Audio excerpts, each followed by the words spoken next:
Desem sevmirəm, sevirəm səni. Ucuz tutmazsan eşqimi yəni. Unutdur mənə həsrəti, qəmi. Sənsiz dünyanı neynirəm axı? Odda yandırsan, oddan küsmərəm.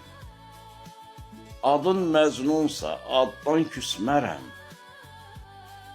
Səndən küsərəm, yaddan küsmərəm. Sənsiz dünyanı neynirəm axı?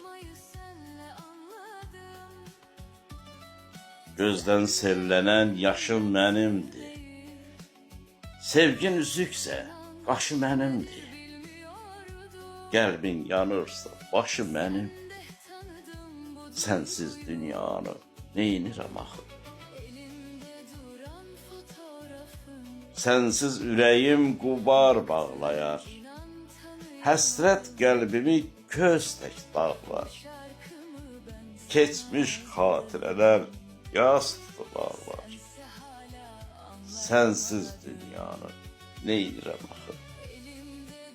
Sənsiz dünyanı neynirəm axı? Baktım inan tanıyamadım. Bu şarkımı ben sana yazdım.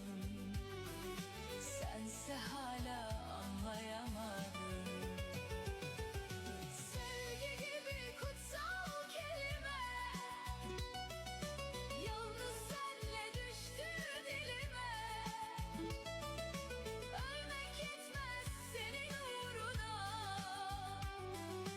Sense hala anlayamadın.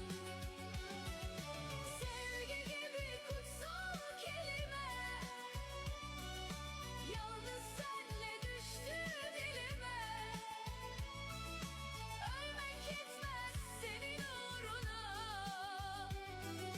Sense hala anlayamadın. Elimde duran fotoğrafım, baktım inan tanıyamadım.